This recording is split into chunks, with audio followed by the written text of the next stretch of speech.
And hello, everybody. Welcome into the Thursday edition of the Make the Money and Run podcast, noon Eastern on the Eastern time zone, 9 o'clock on the West Coast. Welcome into the Make the Money and Run podcast, Vasivada Party. Charlie O here with you. We're here every Mondays, Thursdays, and Fridays. Don't forget, we start a half hour early on Friday with the Friday baseball show, and we go right into the Friday football shows we've done for 2 seasons now. 12 Eastern today, 12:30 Eastern tomorrow, and then right into the football show at 1 Eastern every Monday at 3 Eastern to recap what usually is a pretty exciting sports weekend right now, Charlie, as we get into the final weekend of Major League Baseball, week 4 of the NFL. A decent game tonight, we'll see. And then NBA basketball will start in about 3 weeks as training camp has started. We're going to have Daniel Lust on, our sports attorney from the Garagos Law Firm, on in a few seconds. He's going to check in. We're going to talk about the NBA and the legality of the vaccines or non-vaccines, depending on your point of view or your beliefs or whatever the case is. He's going to come in and explain what's going on with that and how the league and the union can get together with that as well. All right, as we start a brand new week 4 of the NFL, the last 4 days of Major League Baseball's regular season, Charlie, how the heck are you? Hey, listen, man, I'm so happy. I mean, as a sports fan, how can you not be happy this time of year? I mean, we got baseball winding down and heading to the playoffs in the World Series. We got the NFL back. Like you said, we've got the NBA into training camps right now, and we're just about 3 weeks away from the regular season tip-off. You got hockey getting ready. I mean, it is a cornucopia of sports. It's an overload. My mind is mush, just the way I like to have it be this time of year. We are a selection and wagering show. We're going to start having games. There's going to be very few day games. So by 6 o'clock Eastern, every Monday through Friday, we will have our later picks and our updated news, especially on pitchers as we get to the NBA playoffs. The Major League Baseball playoffs. NBA starting in a few weeks with training camp coming on as well. National Hockey League, as Charlie said, on October 13th is opening night. The Seattle Kraken get the first game of the year up in the upper Northwest. It's going to be very exciting to see that as well, too. But baseball playoffs will start next week. We're winding down in baseball playoffs. We're sponsored by the Britannia Arms of Cupertino, Silicon Valley's longest-serving British pub and restaurant, celebrating 40 years of the best British food and drink. BritanniaArmsDeanza.com, 408-252-7262. All right, Charlie, let's start off in the NBA here a little bit. Training camps have opened. We're going to get Dan Lust on here in a second. But there's a lot of news going on about the NBA vaccines and the non-vaccines, about if you take the actual final rosters of 15 by 30, 450 players, about 10 to 12% of the NBA players are not vaccinated. And by whatever reasons they have, that's personal choice. You have to live with that.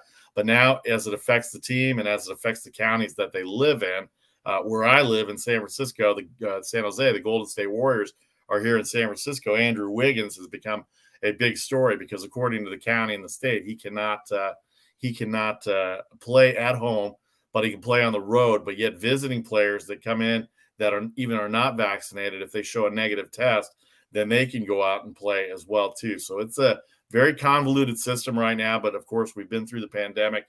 We saw how the convolution was in terms of how things were getting set up, and unfortunately the illness itself took on a life of its own with the government's handling of it, both sides and all the avenues that we went down to, Charlie. So just real quick on the NBA, your thoughts on that in terms of how the union and the players, so the union and the owners and the league can get together on this. Daniel will have the detailed description of it for us as well in a couple of seconds.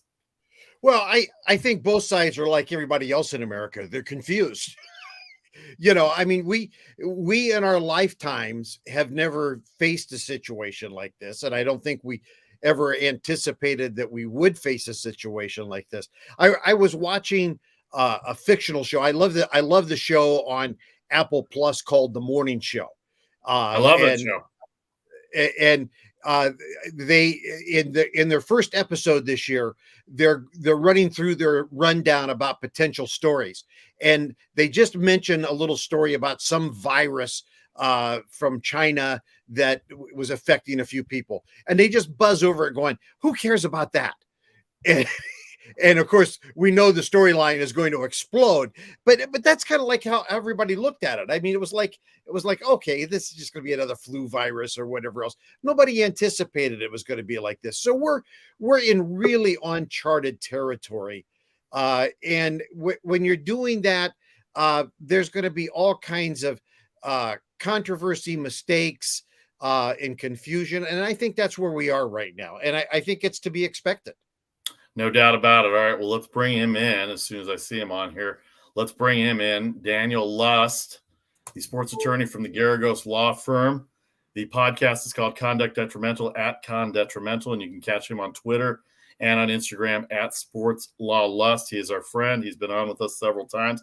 With this news of the NBA coming in, who better to go to than an attorney that can help us break it down by county, by state, whatever sources he goes to, he's right on top of it. We welcome in Daniel Lust. Dan, how are you? Nice to see you.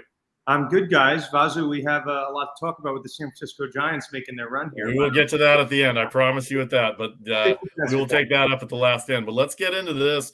When I texted you yesterday, I heard this news come across SportsCenter, and I started reading a little bit. I did not realize – I understand now. I think I told you this before. I spent 15 years in the HR side of things. So company law, when you're an at-will employee, you have to kind of suffice by the rules. You can make your own decisions. But like we all grew up in a nice family, probably most of us all grew up in a nice family, where you're in our house, it's under our rules type of thing. So there are consequences to your actions is basically what I'm saying. So Charlie and I were just discussing before you popped on in the open about the NBA, 450 roster players when after all the cuts and everything. Apparently 10 to 12% are the numbers that I had heard of guys that are unvaccinated right now for whatever reasons. And again, that's their choice. We don't get into that. We talked about that through HIPAA and the pandemic in 2020. But the union and the league itself right now trying to deal with the NBA and these unvaccinated players. Andrew Wiggins is the example that I have out here in the Bay Area. I don't know the examples out there where you are. He is unvaccinated. The county and the city of San Francisco, he is not allowed to play the home games, but he can travel and play. But yet unvaccinated players that come in from other cities and other counties where their laws are different, if they show negative tests and I guess are quarantined or whatever, maybe you can explain that part of it too, they are going to be allowed to play. Talk about debilitating the team on the court, but also the mixed messages that are being sent by the league and the NBA and the union and the cities itself, Dan. So, yeah, I mean, the examples out here, if anyone's paying attention, there's probably three. It's Bradley Beal of the Wizards, Jonathan Isaac over in Orlando, and the biggest one who's probably going to make the most headlines about is Kyrie Irving with the Brooklyn Nets. So those are the three examples we're dealing with. Vasu, to your point, the first sport to kind of come back and make some news about this was the NFL. And their stance was, hey, collective bargaining, and we can't force you to get the vaccine, but we're going to make it really difficult if you don't get the vaccine. If there's a game that's forfeited, it's going to cost all of your teammates money. So there was a level of, I don't want to say peer pressure, right? I think that's kind of it. No one needs to know. And right in the world that we live in, with HIPAA protection, no one has to say why they don't want to get the virus and try to get the shot. But if you don't get the shot, and it kind of comes out that a team forfeited because of you, and it was your, it was you that kind of traced it to the team. In the NFL's world, that's going to cost you money. Now, Adam Silver has not taken, the commissioner over at the NBA has not taken that hard line of an approach. He's essentially saying, and this is to the point I've been studying the Wiggins stuff, and I know the stuff we have over here in New York.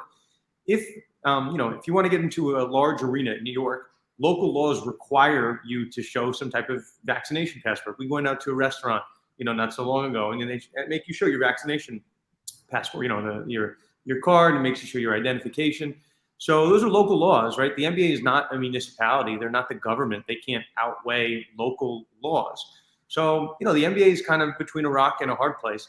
The NFL is an open stadium. It's open air. Those laws are going to be a little different than being indoors for a basketball game. And we've always kind of said basketball games, hockey games are going to be a little bit different than football and baseball with this kind of open arena. So, I think we're seeing some really interesting comments from guys like Kevin Durant who are dealing with Kyrie Irving. If the Nets are going to be the favorite to win the NBA Finals, it's a lot different calculus for betting purposes if you have Kyrie Irving for half the games. But that's just local laws. It's something that really the NBA can do to cancel local laws. That's what New York's guidance is saying. Same thing over in California. Go ahead, Charlie. Dan, I guess part of the question becomes, and I look at it from an employer standpoint at this moment. I'm the Golden State Warriors. I've got Andrew Wiggins. He's choosing not to, and of course that's fine. He's got the right to do that, not to get vaccinated. I'm in a situation where my local laws say he can't play if he doesn't get vaccinated, so he's going to get wiped out for half his games. Do I have to pay him?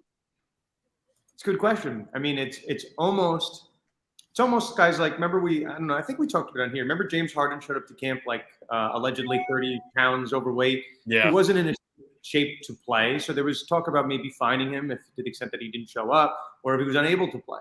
So, I would think it's obviously untested territory. We haven't had a pandemic that affected and vaccine issues affect sports. But I would think, again, this is a private league. You are only, being paid to the extent that you are allowed to be on, the ice or the court and whatnot.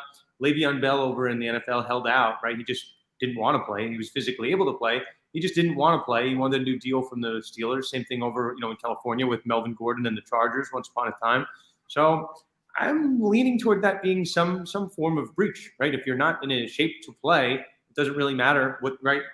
Charlie and Vazu. Doesn't matter why you're not able to play. If you're not able to be on, and because you are not in compliance with local laws, we're not talking about religious affiliations or you're maybe just non-intolerance of the vaccine. You're just not able to be on the court. So we don't have to get into all these third rail issues. If you're not eligible to play, should the team have to pay you? And from a pure legal perspective, pure employer-employee relationship perspective, why would the employer have to pay you your full salary if you're not able to show up to play in half the game? So this is not an injury scenario where you're on the active roster and you can't play because of some injury that occurs during the course of your employment. This is something that's occurring off the court, off the ice, off the field. So it's a little bit of different calculus. I've seen a lot of employment contracts and NDAs in my time, as I said, in the business world. Could this set a precedent, maybe in collective bargaining or team to player, to include workers rules or worker standards for them to have to say, you have to be vaccinated in order to be in our building, in order to play in our games, or even globally in our league?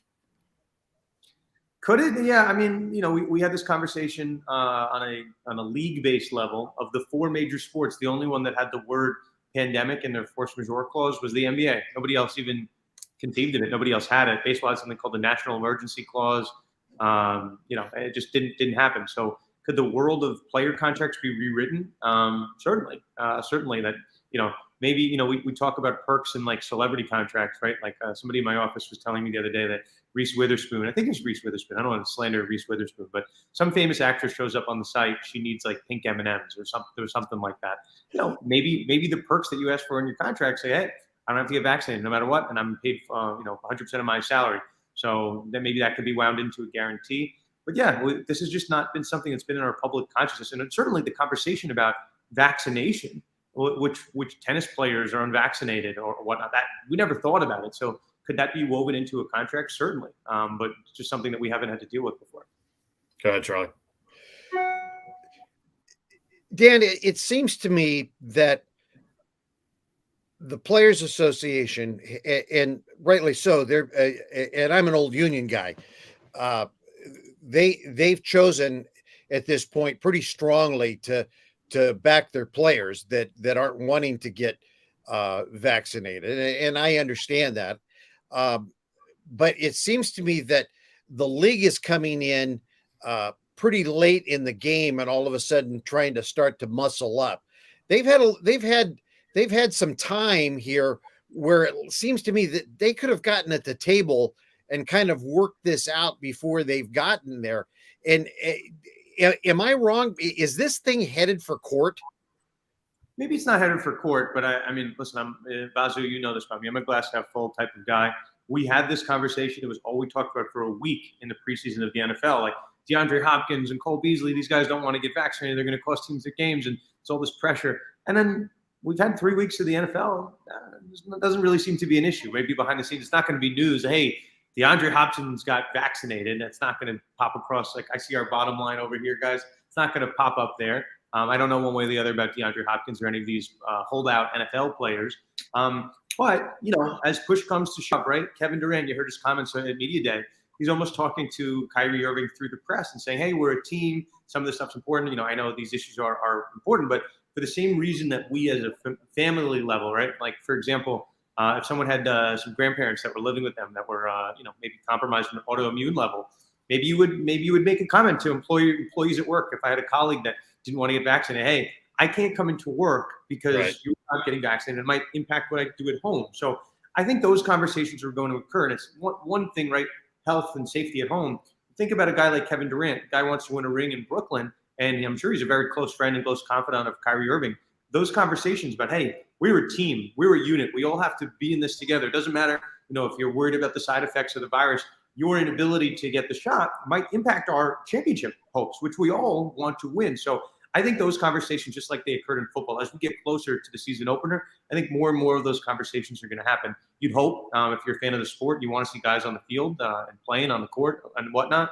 But yeah, I tend to think glass half full. This isn't headed to court. Maybe as a private association, they can do whatever they want. And players, on their hand, right? Like if you're Kyrie Irving, which I could certainly see a scenario where this happens, and Kyrie Irving says, you know what, my body, my rules, I'm not getting the shot. Come after me. And Kyrie Irving has been a lightning rod for a lot of these issues. If he wants to say it, there's no court battle. He just, you know, he might have some grievance against the Nets if they decided to, you know, chop his salary in half. But it's part of the game. It's kind of it's values of the joke I make online, right? Assumption of the risk. You don't want to get the teammates are going to be pissed at you, but you know that's life. C'est la vie. Yeah, no doubt about it. All right, so let's take the legal perspective here, the NBA and the NBA Players Association.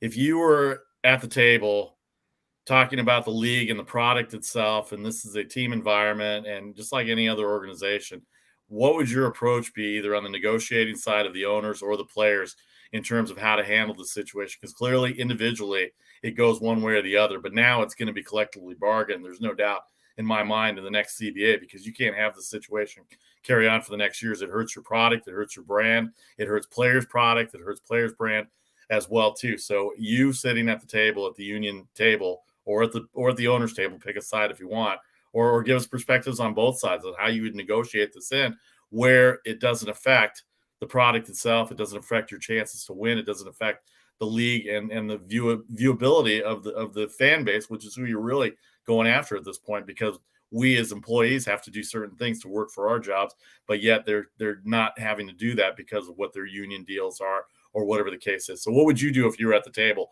and how would you negotiate and couch it so that both sides are happy if you had to do that?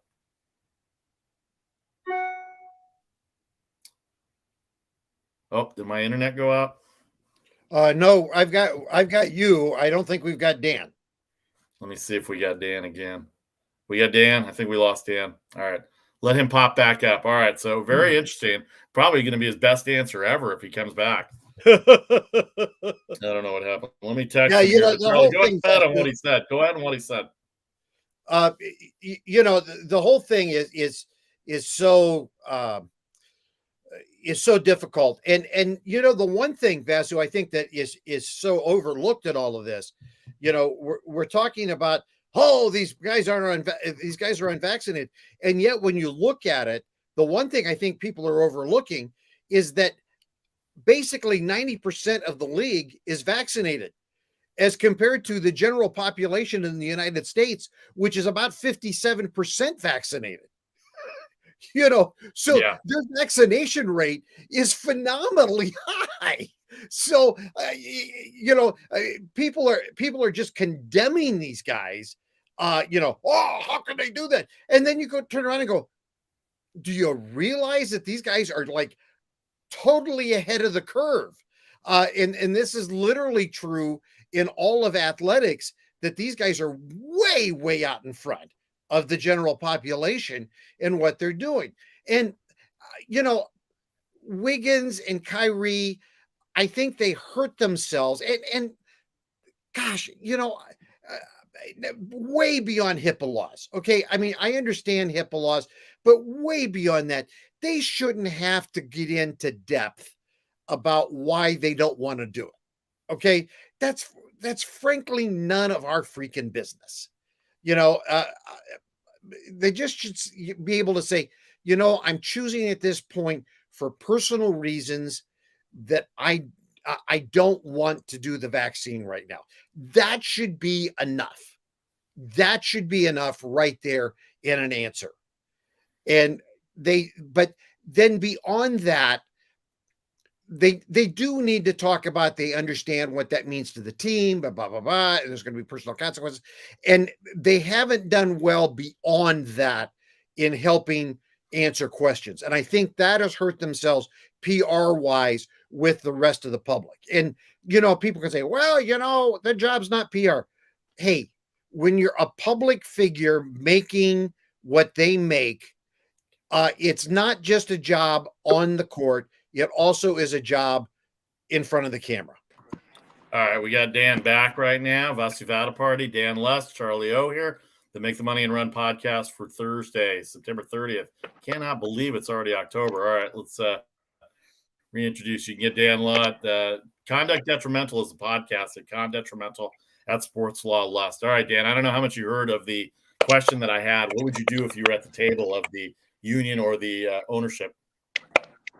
I heard it, and then I was about to give some scathing answer. Then the NBA probably your best work ever. Right, it was probably your best answer ever. It was. It certainly was. Well, recreate it. It was so good. Recreate it. Let's go. Let's recreate it. Yeah. So long and short, I think the NBA has got to make a decision here. The NFL is not in the business of making friends with I'm going to say friends with the enemy, quote unquote. NFL took a really hard line stance, and they said, "Great, you don't want to get vaccinated?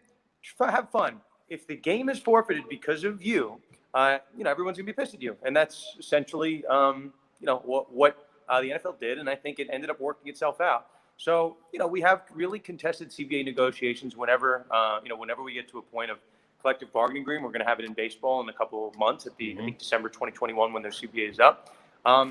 But the NBA, right? You want to make nice with the Players Association, or do you want to make sure your basketball games go off without a hitch and all your star players are playing? We know the NBA gets pissed at load management when guys like Kawhi Leonard or LeBron James don't want to play the tail end of a back-to-back.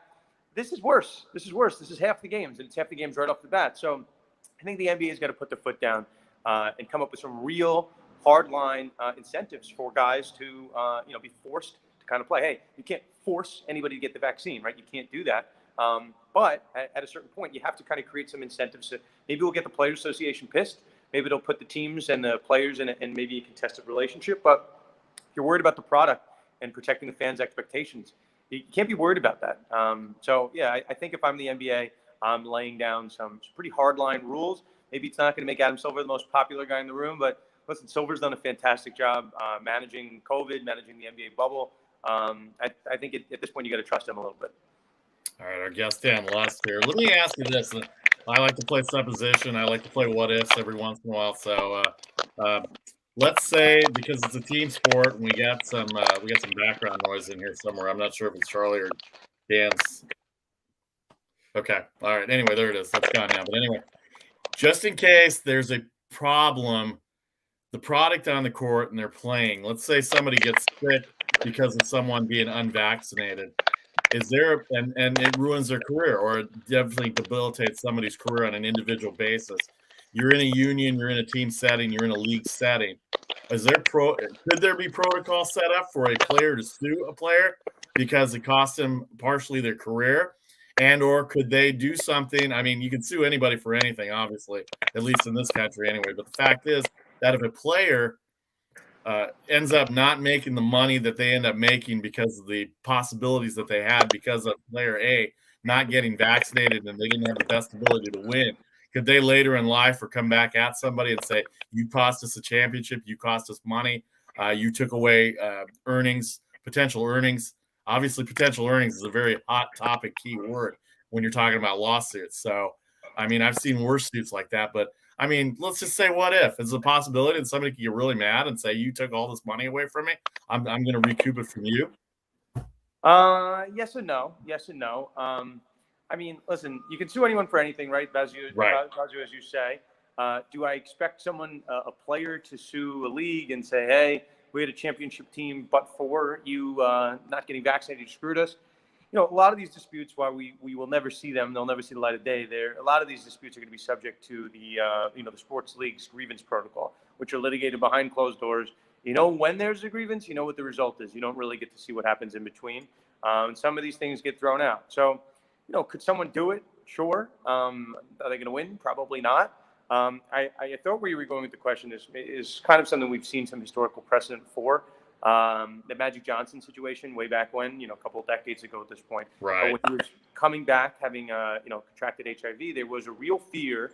I'm a fan of sports law history, of all sports history, but there was a real fear for some high-level NBA players of being on the court at the same time as Magic Johnson. So that required kind of working relationship between the late great David Stern and the Players Association to get players past that fear, right? So it's part education, which we're seeing right now with Media Day. I think we're seeing an education on the fly with some of these back and forth vaccination questions.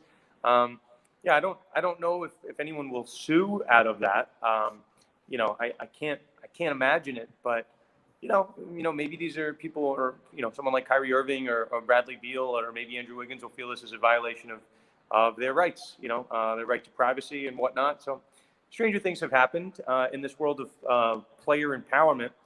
Nothing would really shock me if a player wanted to make a stand and say that and get in a platform. Maybe it's not a lawsuit, Vasu, but maybe it's a guy standing up and making a really public statement that why I'm not getting the vaccine has nothing to do with anybody. And if it costs my team games, so be it. But that's my health is more important than my livelihood, which I don't know if someone's going to say, but would shock me if someone said that. Sure. It wouldn't shock me. To say. So, yeah, we'll see how it plays out. But certainly it's a fascinating yet at times uncomfortable conversation that we're not used to having. But, along the way, I think everyone's learning a little bit more about the virus and their colleagues' maybe tolerance for this thing. Charlie, we've had uncomfortable conversations these last 2 years. You got one more for Dan here before we move on into topic here? Dan, everybody's been suing everybody over this these COVID rules and we're going to fire you if you don't get vaccinated. I'm a little surprised, and maybe they have, and I've just missed it. I'm a little surprised that like San Francisco and New York haven't really been. It doesn't seem like been really challenged in court over these restrictions that they have. Is it just because they're governmental agencies? Is it just too much for them to be challenged in court, or do you think they can? Do you think they really can be challenged? I mean, it's a loaded question. I mean, listen, at a certain point, right, what public health officials want to do is up to their discretion. There is something, and I teach in law school. I work briefly with the legal department of a municipality. Public officials can do what they want to a certain extent. It's going to be harder to challenge what a public official does versus what maybe your private employer might put out. So could it be challenged in court? Certainly it could be. I know, some of these, we'll say COVID protocols were in fact challenged in court at certain levels. Sometimes they won, sometimes they lost. So yeah, I mean, again, Vazu's question as to whether an athlete might sue another athlete that, hey, it cost me a championship, I would say that's probably unlikely. But to the question of someone challenging vaccine protocol in a court of law, it's been done already. It's been done in the last couple weeks. So can those be overturned? Certainly. Will they be? I think that's up to anyone's guess. And we're obviously talking about a number of different jurisdictions that could potentially be up in play here. So yeah, fascinating, but certainly not the end of the story. Yeah, I guess the only reason I brought that up was because players' careers are finite time, and it's a very short time. And if they've got a chance to win, and it turns into dollars for them from a marketing or brand standpoint, and you need teammates to have that situation, especially in team sports like basketball or baseball. And I guess that's the only reason I brought that up, because I would be pissed if I didn't have one of our great players on the team for a championship run like that. So obviously you probably wouldn't sue something like that. You assume risk. Dan's favorite term, assuming risk, and that's part of this whole deal. All right, it's a hot button topic. Go ahead, Dan. Well, I was going to say one more thing. Listen, this is not all hypotheticals. We had a number of players opt out of the season last year, and there were no lawsuits that popped up. So we've had players. But that was okay. All right, I know we were going to move on, but that was because it was negotiated into a one-time contract between the players and the owners for that. Though. But if a player wants to say, "Hey, I don't want to play. I'd rather not get the vaccine. I'm ready to play half the games on the road. I'm ready to do it, or I'm willing to sit out." It's still a personal choice that this player is making. So in that sense, we didn't see any lawsuits about players opting out. So it's not that different. A player's making a personal choice about their safety, whether it's negotiated or not negotiated. It's still a reality at a certain point. We didn't see any lawsuits. So I don't know. That's my take on the likelihood of it. No, I get it. I totally get it. But it's going to be a hot button issue the rest of the year, and we'll see how it goes from that standpoint. All right, Dan Lust, our guest of the Garagos Law Firm, guest speaker and lecturer. Con Detrimental is the podcast for Conduct Detrimental on all the podcast sites, and you can get them at Sports Law Lust. All right, last topic here, Dan. We're going to move into the games on the field here. You and I are going to battle for the next 4 days here. Apparently, maybe not. I think the division might be over depending on who plays who, but we talked in July or August. I forgot when we talked. We were still surprised kind of how the Giants were playing still at that point. The Dodgers were still in second place. The Dodgers were still favored in terms of the World Series odds. Even at that time, they just changed about 3 weeks ago in terms of World Series odds for the Giants getting better and better. So where are we now? 4 games left. Your San Francisco Giants. They are kind of my San Francisco Giants, but I am going Dodgers this weekend. Where are you this weekend in terms of your excitement for an NL West? And would you be disappointed about a wild card? I mean, listen, the Giants have 104 wins. I think if you would ask anyone, including myself before the season, the Giants having triple-digit wins was not even conceivable. I think before the season started, the Giants, and this is obviously a betting podcast, Giants were 100-1 to win the World Series. 78.5 was the over-under, too. Yeah, I mean, I've told you, whether I've said it on the show or not, I picked up the Giants line to win the World Series at 32-1. So I'm looking at the Giants nice and pretty. So would I be happy with the wild card? No. But, Brandon Belt, the captain, I'm the captain now, Brandon Belt, he's out. And what's changed since I was last on the show? Trevor Bauer is no longer with the Dodgers. Max Scherzer is out of his mind. So do I feel confident that the Giants will hold this? Nah, not necessarily, but the Giants have been surprising me all year, so I'm all for it. The Giants, we've seen teams like this, Wazoo, that doesn't make sense on paper why the Giants win. This is their their even years calculus, but this is another team on paper. It doesn't make sense. It doesn't make sense. This is the team that has the most homers ever for a Giants organization, even including years with Barry Bonds and those years. They've eclipsed those home run totals. So doesn't make sense to me, but I am certainly going to ride this, and I'm optimistic at this point as much as I've been on the entire season. Me too, as well too. Especially after last night. I know you follow me on Twitter. I don't know if you saw any of the tweets I got or any of the posts I got. The Jace Tingler should be fired right now after the 8th inning. After Emilio Pagan was left in for 3 home runs. I don't know if he stayed up late to watch the last part of that game, but the 8th inning when they came back from 3 down. They're still 2 games back with 4 to go. The Giants have Arizona tonight. The Dodgers have San Diego. And then Milwaukee comes into town. And that'll be interesting to see, Dan, in terms of Milwaukee, because they're going to come in already locked up at number 2. And we don't know how they're going to play it. But knowing Craig Counsell a little bit, he's old-time baseball. He'll probably make it a point to make sure that he puts his guys out there to compete so that the Giants just don't walk in for the betterment of baseball, I guess. So Milwaukee and LA, and then the Giants have San Diego, who they've had some trouble with. But based on the last 3 days for the Padres, the last 5 days and the last month for the Padres, who I thought were never very good since April anyway, it's going to be an interesting week ahead, and we will see how the playoffs shape out. All right, our guest Daniel Lust at Sports Law Lust, his podcast was great. Conduct Detrimental at Con Detrimental. Mark Garagos, sports attorney firm. He's there. He's also a guest speaker and lecturer. Various other sites. You can follow him on Twitter and Instagram. See where he's speaking at and giving out the knowledge like he did today. Always a pleasure, Dan. Good luck to the Giants this weekend, except when they play the Dodgers. And then I will send you a text when they play in the first round of the NLDS. All right, deal? Maybe a little bit of an offline wager, Vazo. I'm always down. No doubt about it. We are a wagering show. We're a selection show. No doubt about it. Dan, appreciate the time. Thanks for the late notice, and we appreciate you coming on. Thanks, guys. Thanks, Dan. All right, we will let Daniel Lust go. We're going to take 30 seconds right now and take a break. We're going to hit the baseball, and we're going to hit the where are we here? We're going to hit the baseball. We'll hit the NFL, and we'll hit a lot of college football as we come back. Again, our thanks to Dan Lust. Make the Money and Run podcast for Thursday, September 30th, sponsored by Britannia Arms, who just re-upped with us through the rest of the season, through the rest of the NFL and playoffs. Silicon Valley's longest-serving British pub and restaurant celebrating 40 years of the best food and drink. BritanniaArmsDeanza.com, 408-252-7262. All right, half the show left to go. We'll be back with Major League Baseball and the NFL, a little college football to wrap up this Thursday edition. Don't forget, we're back tomorrow at 12:30 Eastern, 9:30 Pacific for the baseball show, and then at 1 o'clock Eastern for the Friday football show. Back in 30 seconds, Vasi Vada Party, Charlie O, and the Make the Money and Run podcast.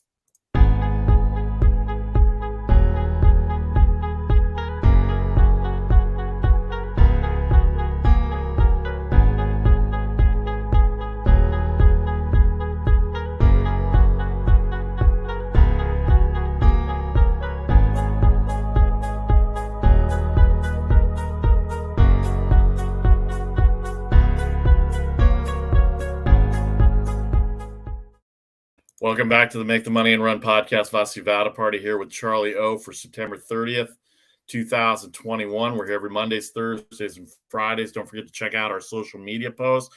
We have a Make the Money and Run podcast Facebook group page, as well as the podcast page itself, where we have all our shows taped as well there, as well as on every other avenue of podcast, Apple, Google, iHeart, Spotify, SoundCloud.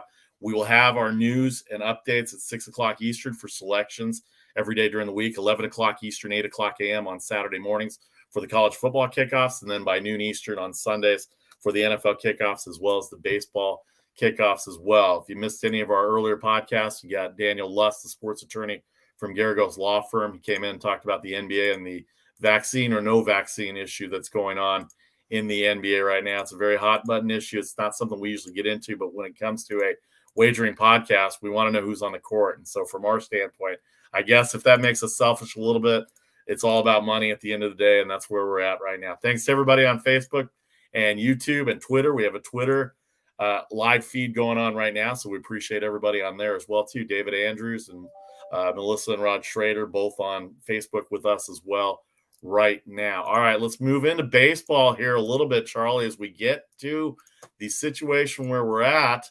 The National League games, there's a couple of games going to go on today. Nothing really involved in it other than wagering purposes. St. Louis and Milwaukee will be there in the afternoon. Jay Happ and Brian Anderson will go in that game.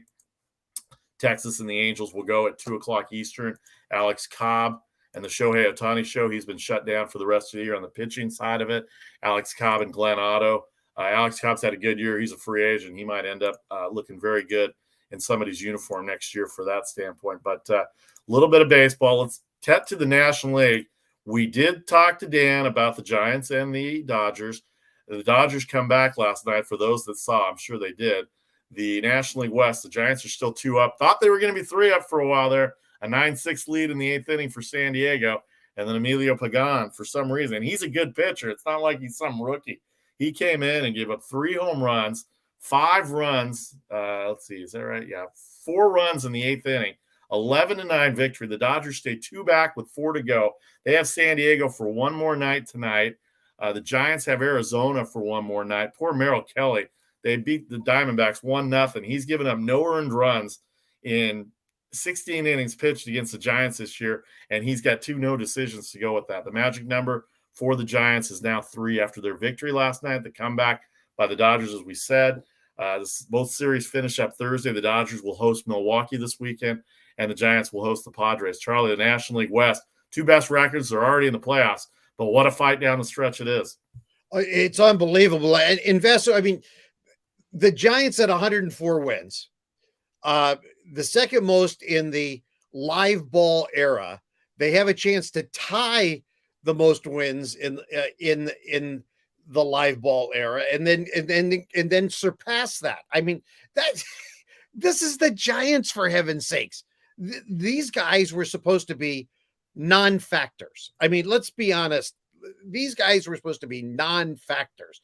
It was supposed to be Dodgers, Padres, Dodgers, Padres, right. Dodger, Padres. Well, it's September now, and it's September now, and they're real, so they are factors. No. It's Giants, Dodgers, and again, as my partner said, don't believe the Padres. And where are the Padres? The Padres are non-factors. So it's very interesting, and I thought it was interesting. They're under 500. Yeah, what are the teams going to do this weekend? What are the Padres going to do against the Giants? Are they going to play hard? Are they going to put starters out there? That's going to be very interesting to see what they do. Now, I don't think they're just going to roll over and play dead, but are they really going to put all their frontline guys out there? A couple of years ago, I was at a game on a Saturday at the end of the season, and the guys San Diego put out there, I had never heard of. It was a AAA game. So it'll be interesting to see what they choose to do, because it could, I mean, if they really hate the Dodgers, yeah, they could really have an effect on what happens here. Well, when they played the Giants last time, they did split that 4-game series. Padres came off of one of their worst road trips, but then they got the Wednesday night and Thursday games against San Francisco the last time they played. I will say this, you are looking out for your players first, and your team is number one. If I was the Padres, I would not put Fernando Tatis back out in the field for fear of injury. In fact, he didn't start last night against the Dodgers. A lot of Giants fans were unhappy about that, but let's face it, he's already torn his shoulder up twice this year, and that's your franchise player going in. So from that standpoint, I can understand that. This is injury versus a player's career. You do not want to jeopardize that at all, especially when you're not going anywhere. But I think for the most part, I think it's an unwritten rule, and I still haven't found that unwritten rules book that they've had in baseball for 150 years. And I know baseball as well as anybody, 44 years watching. I mean, I think I know baseball as well as anybody, but I think most guys, traditional baseball guys, especially management and managers, I think they are too competitive, and I think they will put their guys out, especially if they have an effect, because one, nobody likes criticism, and they do not want to be criticized for jaking it or shellacking it or whatever term you want to use. So I got a feeling the Padres, and they don't like the Giants either.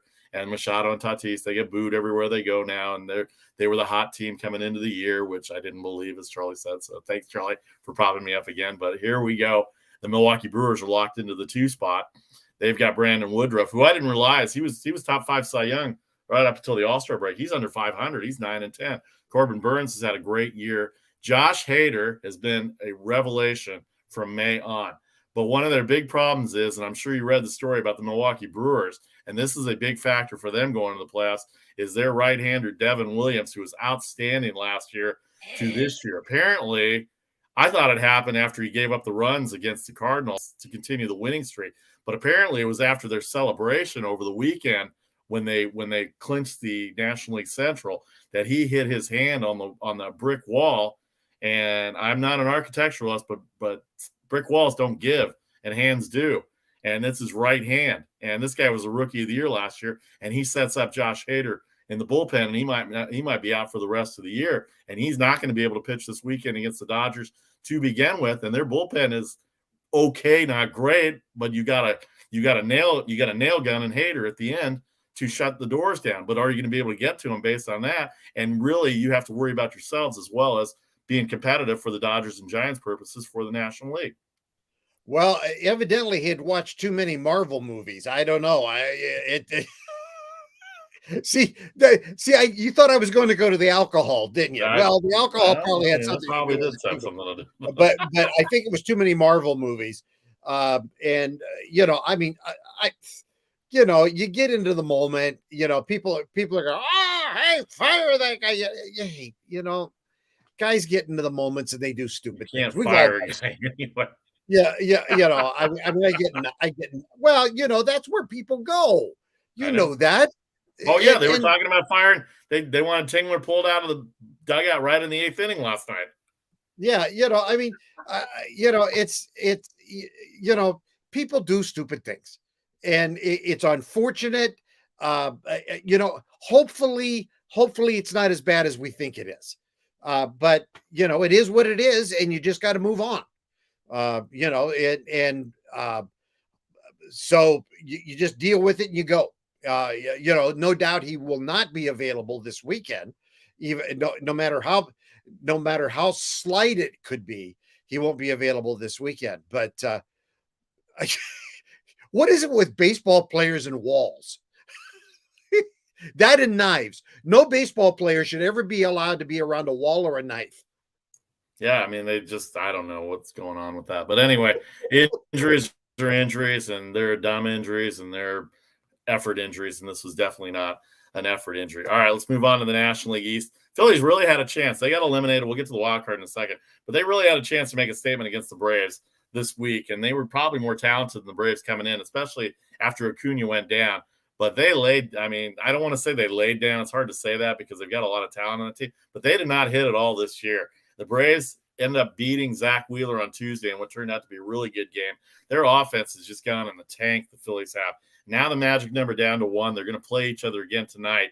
Ian Anderson and Kyle Gibson, who the Phillies got in the midseason trade, are going to go up against each other tonight. Magic number 1, Anderson about $1.45 favorite. Your thoughts on the NL East, Charlie?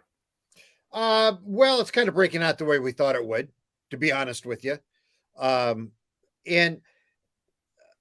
the Phillies have always seemed the Phillies have always just seemed a player short to me. They spent all that money getting Harper, and I always felt like that was going to be a problem for them. You invest that much money in one player, and then how do you build around that? We watched that happen in Anaheim, with Pujols. They put all that money in there, and then they never were able to quite put all the team around him that they needed to do. So that's the irony. You get an MVP caliber guy, and then how do you afford to keep putting players around him? And so it's always tough. And I just feel like they're that one guy short. And now, unfortunately for Philly fans, I'm right. Yeah, well, they didn't make the playoffs. At least the Cardinals. I don't know if it's fundamentals or the Cardinals' way, but at least they made the playoffs and they got a couple of World Series rings to go by it. The Phillies have not even made the playoffs from that standpoint. So, and if Reese had been healthy, that might have made a difference too. No doubt about it. That's a big bat to lose out of the lineup there. That could have been productive. That's going to help protect. That's going to help protect Harper. So you can't underestimate the loss of a player like that. That would have made a big difference down the stretch. Real Muto had a bad second half this year too. He also got hurt as well too, and they tried him at first base a little bit when Hoskins was out, when he was struggling behind the plate. Let's move on to those Cardinals here a little bit. They finally lost yesterday. It didn't matter that they lost. They've already clinched the wild card spot. 17-game winning streak snapped yesterday by the Brewers. They will play in about a half an hour again in that Jay Happ, Brett Anderson game. Their 17-game winning streak snapped. It was just announced. I just saw the ticker come across. Adam Wainwright is going to be the wild card starter, and it looks like the Dodgers set their rotation up for Max Scherzer to be the wild card starter if, in fact, they don't win the division. And I believe it's going to be, I think, based on who starts tonight, I think it's going to be Kevin Gossman's going to be the wild card starter if, in fact, the Giants fall in the second place, because he goes tomorrow night against the Padres. So that's the way it's going to line up. But how about those St. Louis Cardinals right now? They were caught for dead at the All-Star break, Charlie. They got hot fundamentally. Paul Goldschmidt, if they gave out second half MVPs, I know he starts out traditionally bad, but he ended up with 31. I mean, everybody ends up with 30 home runs, but he ended up with 31 home runs, or he's at 31 home runs. His batting average has gone from 219 to 270. Nolan Arenado, fifth or sixth in the league in RBIs. That third base Gold Glove certainly helped that defense that was terrible last year, that had no chance of winning last year defensively, and he clearly helped. And the plays that he made that we're used to seeing in Colorado, going over the fence and the tarps, he made those plays in St. Louis as well too. And how about Tyler O'Neill? Tyler O'Neill, maybe the fastest guy in the National League, and he is built. 31 home runs. He had a weekend against the Cubs last weekend, and the Mets 2 weeks ago when he beat the Mets late in both those late games on Tuesday and Wednesday night, when they were putting the Mets out of their misery at that point. So they clinch the second wild card. They wait for San Francisco or LA. They'll get the top spot. One of those two teams will get the top spot, and the other will get the wild card. They'll get the home game in the wild card, and that'll make a big difference because LA did not play well at St. Louis this year in their only visit. They split 4 games. The Giants lost 2 out of 3 at St. Louis when they went earlier in the summer this year. Now, I don't remember what I think the Giants swept the Cardinals at home, and I know the Dodgers either took 2 out of 3 or 3 out of 4 I know 2 out of 3 they took because they only played 7 games. They took 2 out of 3 from St. Louis at home. So big advantage for the Giants and Dodgers to be at home against a red-hot St. Louis team, Charlie? Oh, absolutely. Absolutely. Because St. Louis being at home, that is kind of that 10th man uh situation there. That home crowd, that ballpark for them, all of that being in St. Louis. And then even though we're coming into October, weather can be a consideration there as well, because you can get into that late summer situation where all of a sudden it can turn smack hot and humid, and it gets real crazy there too. So, yeah, just being away from St. Louis and not having to play there and have it be a home game tilts it as well. But I remember these two guys on this show that I watched. I think it's called "Make the Money and Run," and they were saying you got to watch the Cardinals. And I mean, now don't anyone. Was that the same guy that said don't worry about the Padres? Was that the same show that said don't worry about the Padres? Yeah, I think I know that show. They, no, we did not see a 17-0 run coming from these guys, but I mean, wow, that was just incredible to see that coming. And you know what? One of the things I found out this morning was that 3 of the longest streaks in baseball, that involved the Cardinals, the A's, and the Yankees, long win streaks, all ended on shutouts. So yeah. It's like when you're going to end your streak, just get ready, because it's going to crash. you're going 100 miles an hour, and here comes the wall. So I mean, it's to be expected. You just can't go on forever. But man, hats off to the Cardinals, because they have played the ball to get there. And one thing, Vasu, that just overwhelmed me last night, and I had forgotten all about it.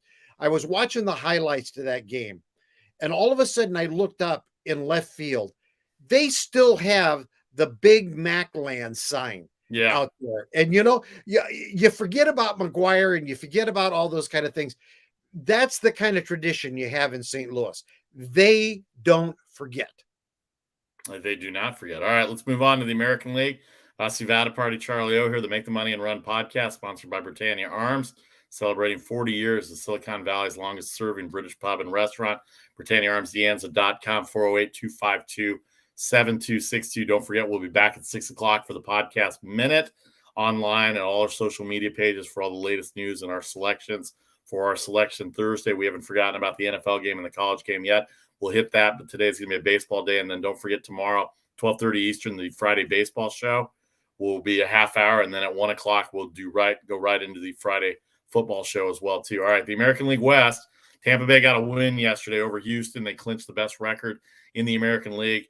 Seattle won again last night. They beat Oakland, 15-4. They end up against the A's this year, the last 12 in a row against the A's. The A's just didn't have it at the end, and they get eliminated officially last night with the wild card. The magic number 1 over Seattle. Charlie, how dangerous, in a couple of minutes here, in a minute or so, how dangerous is Houston going into the playoffs? Well, I think they're always dangerous. That's a very talented team. I think we overlook their talent because of the controversy that they had a few seasons ago. And we want to write them off as saying, well, hey, they're just a bunch of cheaters. Well, they were a bunch of cheaters. Okay. Let's put it out there the way it was. But you can't negate the fact that they're a very talented baseball team, and they're very dangerous. I think we overlook them because they don't get the press that a lot of teams get, but you better pay attention to them, because could they wind up in the World Series? Absolutely, they could. So you got to watch them. Because their talent, and they also use that ballpark in Houston to their advantage. My question is, do they have the pitching, Charlie? Do they have the pitching to go with that offense? That's where I see it, because I don't know how good their bullpen is. They've been great in spots, and maybe in a short series they'll come out lights out, and they may have to go to other guys to do that. But Presley doesn't impress me as a closer. They've got Kendall Graveman that they got from Seattle, and yeah, they're going to win the division probably. They're going to win one game, or Seattle will lose a game this week. I don't know if Seattle lose. That's a different story, but good for Seattle. But Houston, the magic number one, do they have the pitching to go into the playoffs against teams like the White Sox or the Tampa Bay Rays or whoever comes out of the wild card? Because those are mashable offenses between the Yankees, Toronto, Boston, and even Seattle, for that matter. Seattle's given them a tough time this year, Charlie. Yeah, well, I mean, who knows if anybody's got the pitching to go up against Tampa Bay, because we know that they actually have 50 pitchers and they just hide them. You know, we don't know how many pitchers Tampa Bay really has on their roster. And we know Chicago's got a terrific pitching staff. But Vasu, that's where the playoffs get crazy. Pitchers all of a sudden that haven't been doing terrific, all of a sudden these guys they get pumped up, and guys that haven't done well, all of a sudden you're going, why is this guy pitching so well? And I just think it's playoff adrenaline, and you have to factor that in when it happens. And boy, from a wagering standpoint, that is a bloody nightmare. Because why is all of a sudden a guy who's been mediocre suddenly great? And guys start going deeper in games. You're going to see managers let guys go deeper in games. It always happens, and that gets nuts too. So bullpens may not be as important unless you're in Tampa Bay, where guys will go 2 innings, and that whole bullpen concept will be very important. Both spots still up for the wild card in the American League. The Yankees have a 1-game lead on Boston. Boston in second place is 1 up on Seattle and Toronto for that second wild card spot. The Yankees lose to Toronto last night. They will play again tonight in Toronto. The Red Sox are at Baltimore. They won last night after losing game 1. And then Seattle, we just said they have a day off today. They just swept the Oakland A's 3 straight, go 15-4 against the A's. And right there, that probably hurt the A's any chance that they had getting in, going 4-15 against a certain team here. Baltimore, we'll talk about this on the baseball show tomorrow. Baltimore will go to Toronto this weekend. The Rays and Yankees will play, and then the Red Sox will go to Washington, D.C. to play in their final series of the year. Charlie, well, that's the way the schedule is. Charlie, a minute here real quick. Give us your take. Today's wild card. We'll review it tomorrow and get to the weekend baseball on the baseball show tomorrow. But real quick on the wild card in the American League, it's a race. Yeah, and Vasu, if I had to tell you right now where I think it's going to come out, I still think it's going to be the Yankees and Red Sox making it in. I would love to see Seattle make it in, but I think it's tilted. I think it's tilted to the East. No doubt about it. And we'll get to all the baseball stuff tomorrow at 12:30 Eastern, 9:30 Pacific. All right, we got an NFL game tonight. The NFL has the last 2 number 1 overall picks, Joe Burrow, Trevor Lawrence, going to Jacksonville Jaguars, and the Cincinnati Bengals in Cincinnati. Cincinnati coming off a win yesterday. We'll review last weekend tomorrow on the football show. Cincinnati 2-1. They look really good. Their defense has played really well. Joe Burrow has played well, and Joe Mixon has run the ball well for them. Jamar Chase is really good. Jacksonville gotten off to an 0-3 start. This is Thursday night football for Trevor Lawrence, and Urban Meyer knew he was getting into a tough situation, but I don't know if he knew it was this bad, Charlie. Welcome to the NFL, Urban. And you better be on the phone to USC, because they didn't go to tonight. Give me a pick. Give me a pick on the game tonight. Who do you like? Cincinnati? Cincinnati. Yeah, Cincinnati. I'll take Cincinnati in the points. That's not a problem. And the NFC and the AFC North right now struggling a little bit as well. All right, we'll have our picks at 6:00 Eastern on all the social media sites that we have: Facebook, Twitter, Instagram. We have a Make the Money and Run group page on Facebook. We have a Make the Money and Run podcast page as well. You can email us, MTMAR podcast. We're here every Monday, Thursdays, and Fridays. We'll see you at 12:30 tomorrow for the baseball show, 1:00 for the Friday football show, sponsored by Britannia Arms. Thank you to Britannia Arms, Britannia Arms Deanza.com, 408-252-7262. For Charlie O, I'm Vasi Vadaparty. This has been the Make the Money and Run podcast for Thursday, September 30th, October 1st tomorrow. Can you believe it? We will see you tomorrow for the Friday baseball show, 12:30 Eastern, the Friday football show at 1:00 Eastern. Have a great afternoon. Good luck with your games. And don't forget to check us out at 6 Eastern on all the social media